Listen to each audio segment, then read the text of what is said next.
Hi സുഹൃത്തുക്കളെ, പുതിയൊരു വീഡിയോയിലേക്ക് എല്ലാവർക്കും സ്വാഗതം. രാഹുൽ മാങ്കൂട്ടത്തിനോട് എനിക്ക് മുടിഞ്ഞ ക്രഷായിരുന്നു. ഒരു യുവതി രംഗത്ത് വന്നിട്ടുണ്ട്. അതിനെ പറ്റിയിട്ടൊക്കെ ഞാൻ സംസാരിക്കാം. അതിനു മുമ്പേ രാഹുൽ മാങ്കൂട്ടം കോൺഗ്രസ് പ്രസ്ഥാനത്തിലേക്ക് തിരിച്ചു വരണം എന്ന് ആഗ്രഹിക്കുന്ന ആളുകൾ നിങ്ങൾ ഒരു ലൈക്കായിട്ട് കൊടുക്കണേ.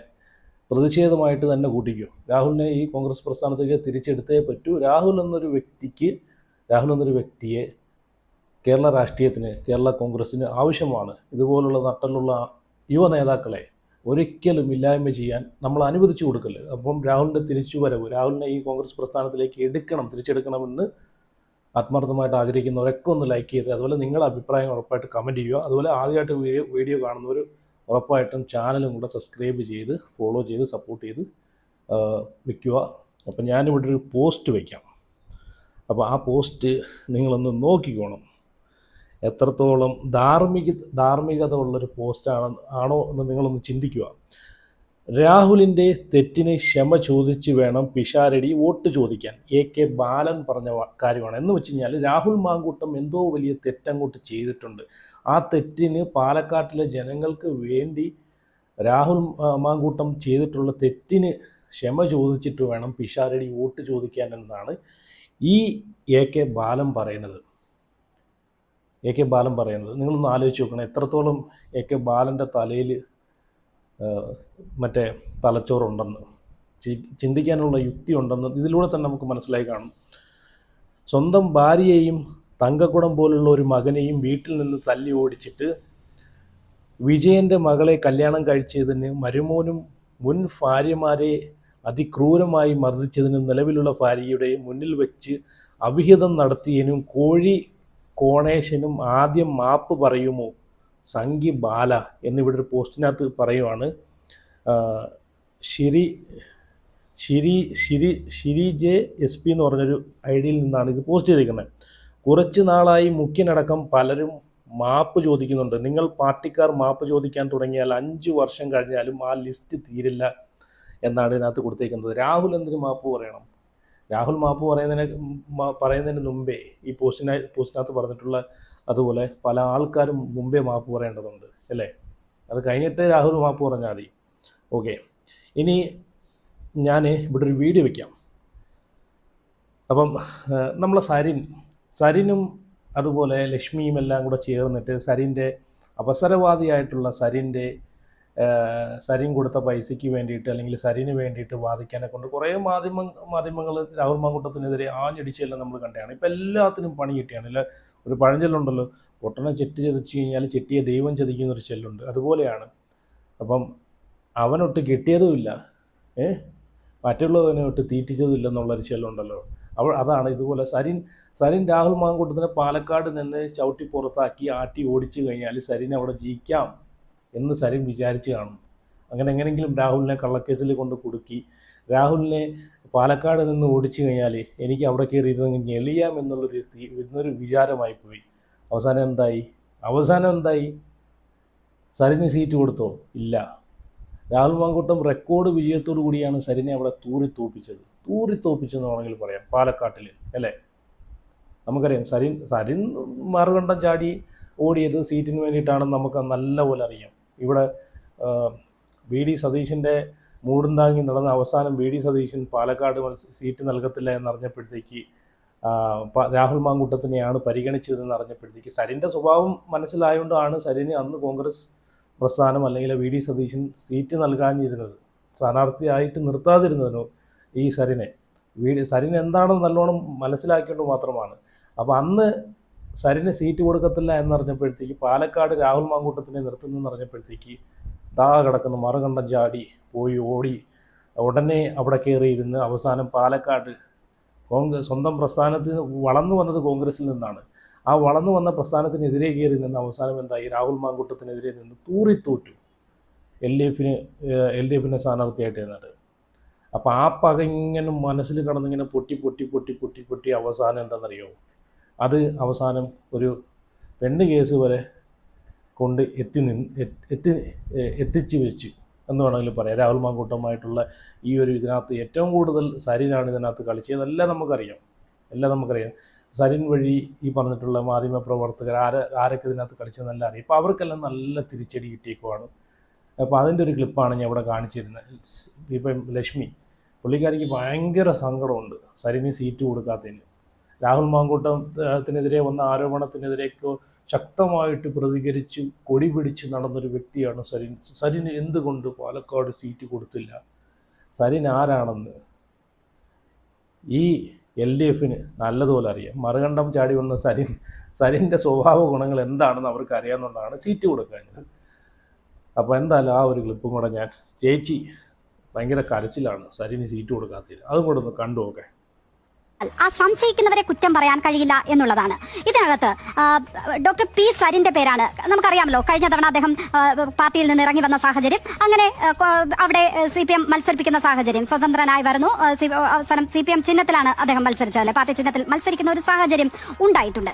പക്ഷേ ഇത്തവണയും അദ്ദേഹത്തിന്റെ പേര് തന്നെയാണ് ജില്ലാ സെക്രട്ടേറിയറ്റ് നിർദ്ദേശിച്ചത്. അപ്പോൾ എവിടെ നിന്നാണ് ഈ NMR റസാഖിന്റെ പേര് പൊട്ടി വീണത് എന്നിടത്താണ് ആ ഡീൽ സംശയിക്കപ്പെടുന്നത്. ആ ഡീൽ സംശയിക്കുന്നവരെ കുറ്റം പറയാൻ കഴിയില്ല എന്ന് പറയുന്നത് അതുകൊണ്ടാണ്. ന്യൂനപക്ഷ വോട്ടുകളുടെ ഏകീകരണം എന്നുള്ള ഒരു സാധനം സരിന് കൂടുതൽ സാധ്യത കൽപ്പിക്കപ്പെട്ടിരുന്നു. സരിന് വോട്ട് ഉയർത്തുവാനുള്ള സാധ്യത, ഞാൻ ജയമല്ല പറയുന്നത്, വോട്ട് ഉയർത്തുവാനുള്ള സാധ്യത അവിടെ കൽപ്പിക്കപ്പെട്ടിരുന്നു. മാത്രമല്ല രാഹുൽ മാങ്കൂട്ടത്തിൽ വിഷയം വരുമ്പോൾ അവിടെ രാഹുൽ മാങ്കൂട്ടത്തിനെതിരായ പ്രചാരണങ്ങളിൽ സൈബർ ഇടങ്ങളിൽ അതിന്റെ കൊടി പിടിച്ചു നടന്ന ആളാണ് ഡോക്ടർ പി സരിൻ. അപ്പോൾ രാഹുൽ വിരുദ്ധ വോട്ടുകൾ പി സരിനിലേക്ക് വരുവാനുള്ള സാധ്യതയും അവിടെ കൂടുതലായിരുന്നു. പക്ഷേ സരിൻ അവിടെ പരിഗണിക്കപ്പെട്ടില്ല. പകരം ഈ NMR റസാഖ് വരികയാണ്. അതുകൊണ്ടാണ് ഇതാണ് ഞാൻ ആദ്യം പറഞ്ഞ അവസരവാദിയായിട്ടുള്ള സരിന്റെ കൂടെ നിന്നും ഇതുപോലുള്ള തൊട്ടിത്തരങ്ങളൊക്കെ ചെയ്യുമ്പോൾ ഇമാതിരി പനി വരും, ഇമാതിരി പണി കിട്ടുമെന്ന് ആരും വിചാരിച്ചില്ല അല്ലേ. ഇനി ഞാനിവിടെ ആൻമരിയയുടെ, ഞാൻ ആദ്യം പറഞ്ഞ ആ ഒരു ആൻമരിയ പറയുന്ന രാഹുൽ മാങ്കൂട്ടുമായിട്ട് ബന്ധപ്പെട്ട വിഷയത്തിനെ പറ്റിയിട്ട് സംസാരിക്കുന്ന ഒരു വീഡിയോ ഇപ്പം വന്നിട്ടുണ്ട്. അത് ഞാനിവിടെ വെച്ച് തരാം. ആൻമരി പറയുന്നുണ്ട്, എനിക്ക് രാഹുലിനോട് എനിക്ക് ഒരുപാട് കൃഷി തോന്നിയിട്ടുണ്ട്. ശരിയാണ്, രാഷ്ട്രീയത്തിൽ അതുകൊണ്ടാണല്ലോ കിട്ടാത്ത മുന്തിരി പൊളിക്കുന്ന ഒരു ചൊല്ലുണ്ടല്ലോ. അതുകൊണ്ടാണല്ലോ റിനിയുടെ പരിഭവങ്ങളും പരാതികളും നമ്മൾ കണ്ടതാണ്. ഷഹനാസിൻ്റെ, റിനിയുടെ, അങ്ങനെ എത്ര പേരെ കിട്ടാത്ത മുന്തിരി പുളിക്കുന്നൊരു പഴഞ്ചൊല്ലുണ്ടല്ലോ. അതാണ് ഇവിടെ സംഭവിച്ചത്. കിട്ടാത്ത മുന്തിരി പുളിക്കും. അപ്പം ഇവിടെ ആൻമരിയ പറയുന്നത് ആൻമരിയയ്ക്ക് ഭയങ്കര ക്രഷ് തോന്നിയിട്ടുണ്ടായിരുന്നു എന്നാണ്. പിന്നെ അതുപോലെ രാഷ്ട്രീയത്തിൽ നമ്മളിപ്പോൾ ഏത് മേഖല, ഇപ്പം സിനിമാ മേഖല, സിനിമയെ ഇഷ്ടപ്പെടുന്ന ആളുകളാണെങ്കിൽ സിനിമയിൽ നിൽക്കുന്ന ആളുകളോട് ക്രഷ് തോന്നാറുണ്ട്. അതുപോലെ രാഷ്ട്രീയത്തെ ഇഷ്ടപ്പെടുന്ന ആളുകൾക്ക് രാഷ്ട്രീയത്തിൽ നിൽക്കുന്ന ആളുകളോട് ക്രഷ് തോന്നാറുണ്ട്. അതാണല്ലോ നമ്മുടെ നടി, യുവനടി. ഞാൻ യുവനടി മിക്കുള്ള ആളുകളും പറയാറുണ്ട്, എന്തിനാണ് അവരെങ്ങനെ നടിയെ എന്ന് വിളിക്കുന്നത്? ഞാൻ യുവനടി എന്ന് പറഞ്ഞാൽ അവരെ കളിയാക്കി വിളിക്കുന്നതാണ് യുവനടി. കാരണം ഞാനിന്ന് വരെ കണ്ടിട്ടില്ല അവർ ഏതെങ്കിലും സിനിമയിൽ അഭിനയിക്കുന്നതോ ഏതെങ്കിലും ഒരു സ്റ്റേജ് ഷോയിൽ പോലും ഞാൻ കണ്ടിട്ടില്ല. അപ്പം സ്വയമേ പറയുന്ന യുവനടി പറഞ്ഞിട്ടുള്ള എന്താണ്, വി.ഡി. സതീശൻ എനിക്ക് അച്ഛനെ പോലെയാണ്, രാഷ്ട്രീയത്തിൻ്റെ റോൾ മോഡലാണ്. വി.ഡി. സതീശൻ്റെ ചുറുചുറുക്കും ഒക്കെ കണ്ടിട്ട് എനിക്ക് ഭയങ്കര ഒരു ക്രഷ് തോന്നിയെന്ന് റിനി വരെ പറഞ്ഞിട്ടുണ്ടല്ലോ. അപ്പോൾ അതാണ് രാഷ്ട്രീയത്തിൽ ഇതുപോലെ രാഹുലിനെ പോലെയുള്ള നട്ടലുള്ള ആണുങ്ങളെ കാണുമ്പോഴത്തേക്ക് പല സ്ത്രീകൾക്കും, രാഷ്ട്രീയം ഇഷ്ടപ്പെടുന്ന പല ആളുകൾക്കും ക്രഷ് കാണാറാണ്. അത് സ്ത്രീകളാണെങ്കിലും പുരുഷന്മാരാണെങ്കിലും ആരാണെങ്കിലും ക്രഷ് തോന്നാറുണ്ട് അല്ലേ. ഓക്കെ, എന്തായാലും ഞാനിവിടെ ആൻമരിയ പറയുന്ന ആ ഒരു ക്ലിപ്പും കൂടെ ഞാൻ ഇവിടെ വെച്ച് തരാം. നിങ്ങളൊന്ന് കണ്ടു നോക്കുക. രാഹുലിനോട് ക്രഷ് തോന്നിയിട്ടുണ്ടെന്ന് പറയുന്ന ആ ഒരു ക്ലിപ്പും കൂടെ ഞാൻ ഇവിടെ വെച്ച് തരാം. നിങ്ങളൊന്ന് കണ്ടോ. പിന്നെ രാഹുലിനോട് ഒരു ക്രഷ് എന്ന് പറഞ്ഞു കഴിഞ്ഞാൽ ക്രഷ് ഉണ്ടായിരുന്നു. അതെന്താന്ന് വെച്ച് കഴിഞ്ഞാൽ ഈ നമ്മൾ ധൈര്യമുള്ള ചുറുചുറുക്കുള്ള എന്താ പറയുക, യുവത്വം മാത്രമല്ല, കോൺഗ്രസിൽ ഇപ്പം നട്ടിലുള്ള ആണുങ്ങൾ എന്നൊക്കെ പറയില്ലേ, അതൊക്കെയായിരുന്നു ഷാഫിക്ക, എന്താ പറയാ, രാഹുൽ മാങ്കൂട്ടത്തില്. അങ്ങനെ വരുമ്പോൾ നമുക്ക് അവരുടെ ആ ഒരു സ്പീച്ചും സംഭവങ്ങളൊക്കെ കേൾക്കുമ്പോൾ ഒരു ക്രഷ് തോന്നില്ലേ, അത്ര ഉണ്ടായിട്ടുള്ളൂ. ഇതിന് ഒരു കാര്യം കൂടെ എനിക്ക് ചോദിക്കാനുള്ളത്, കണ്ടല്ലോ. ഇനി ഞാനിവിടെ വേറൊരു ക്ലിപ്പും കൂടെ വെച്ച് തരാം. അതും ആൻമരിയ പറയുന്നതാണ്. ആൻമരിയ പറയുന്നത് എന്താണെന്ന് വെച്ച് കഴിഞ്ഞാൽ, രാഹുൽ എന്നൊരു വ്യക്തിയെ താർക്കാൻ കൂട്ടുനിന്നത്, കാരണം ആൻമരിയക്കെന്നല്ല, ഈ കേരളത്തിലെ എല്ലാ ആളുകൾക്കും രാഹുലുമായിട്ട് ബന്ധപ്പെട്ട ഈ ഒരു വിഷയം മനസ്സിലാക്കിയിട്ടുള്ള എല്ലാ ആളുകൾക്കും അറിയാവുന്നൊരു കേസാണ്. ഈ രാഹുലിനെ തകർക്കാൻ അല്ലെങ്കിൽ തകർക്കാൻ ഈ പ്രസ്ഥാനത്തിൽ നിന്ന് പുറത്തെടുത്ത് കളയാൻ, രാഷ്ട്രീയത്തിൽ നിന്ന് തന്നെ ഇല്ലായ്മ ചെയ്യാൻ ഇതിന് കൂട്ടുനിന്നിട്ടുള്ളത് ഭരണപക്ഷത്തെക്കാളും പ്രതിപക്ഷമാണ്. പ്രതിപക്ഷത്തിരിക്കുന്ന മുതിർന്ന ആളുകൾ അവർ രാഹുലിനെ പേടിച്ചിരുന്നു. എൻ്റെ കസേരയ്ക്ക് രാഹുൽ ഒരു പേടിയാണ്, എന്നെക്കാളും വളർന്ന് മുകളിലോട്ട് കയറി പോകുമോ എന്നുള്ളൊരു പേടി. അരിയാഹാരം കഴിക്കുന്ന എല്ലാവർക്കും അറിയാവുന്ന കേസാണ്. ഇപ്പോഴും നിങ്ങൾ പറയുന്നത് പാലക്കാട് പിഷാരടി ജയിക്കാൻ പോകുന്നില്ല, 8 നിലയിൽ പൊട്ടും, അതിനകത്ത് യാതൊരു സംശയവുമില്ല. ഒരു നല്ലൊരു രാഷ്ട്രീയ നേതാവിനെ, നല്ലൊരു ചെറുപ്പക്കാരനെ, ആ ഒരു ചെറുപ്പക്കാരൻ്റെ ഫ്യൂച്ചർ തകർത്തിട്ട് കേരളം തിരിച്ചു പിടിക്കാനാണോ, തിരിച്ചു പിടിക്കാനാണ് ഉദ്ദേശമെങ്കിൽ അത് നടക്കത്തില്ല. അത് ജനങ്ങൾ അതിന് തിരിച്ചടി കൊടുക്കും. അതിന് വേണ്ടിയിട്ടാണല്ലോ ഈ കോപ്രായങ്ങളൊക്കെ കാണിച്ചു കൂട്ടുന്നത്. പാലക്കാട് രമേശ് പിഷാരടിയെ കൊണ്ട് നിർത്തി, അതും അവിടെ BJP സ്ഥാനാർത്ഥിക്ക് ജയിക്കാൻ വേണ്ടി തന്നെ, സീറ്റ് കിട്ടാൻ വേണ്ടി തന്നെ രമേശ് പിഷാരടിയെ കൊണ്ട് നിർത്തുമ്പോഴത്തേക്ക് ഓർക്കണം എതിരെ നിൽക്കുന്ന സ്ഥാനാർത്ഥി ആരാണെന്നും ആ സ്ഥാനാർത്ഥിക്ക് പറ്റിയൊരു സ്ഥാനാർത്ഥിയാണ്. ഒന്നും വേണ്ട, സന്ദീപ് വാര്യരെ കൊണ്ട് നിർത്താറുണ്ടല്ലോ, രാഹുൽ മാങ്കൂട്ടം പോട്ടെ, സന്ദീപ് വാര്യരെ നിർത്താറുണ്ടല്ലോ, എന്തുകൊണ്ട് നിർത്തിയില്ല? അപ്പം BJPക്ക് അവിടെ സീറ്റ് കിട്ടണം, BJPക്ക് കൊടുക്കണം എന്നുള്ളൊരു അജണ്ട മാത്രമാണ് അവിടെ ഉണ്ടായിരുന്നത്. രാഹുൽ മാങ്കൂട്ടത്തിന് സീറ്റ് കൊടുക്കണ്ട, നിങ്ങൾ പ്രസ്ഥാനത്തിലേക്ക് തിരിച്ചെടുത്തോ. എന്തുകൊണ്ട് തിരിച്ചെടുക്കുന്നില്ല? എന്തുകൊണ്ട്? അപ്പം ഈ പ്രസ്ഥാനം, ഇപ്പോൾ ഗണേഷ് കുമാറിൻ്റെ ഈ ഒരു വിഷയം വന്ന സമയത്ത് നിങ്ങൾക്ക് തിരിച്ചെടുക്കാനൊക്കെ ഉള്ള എല്ലാ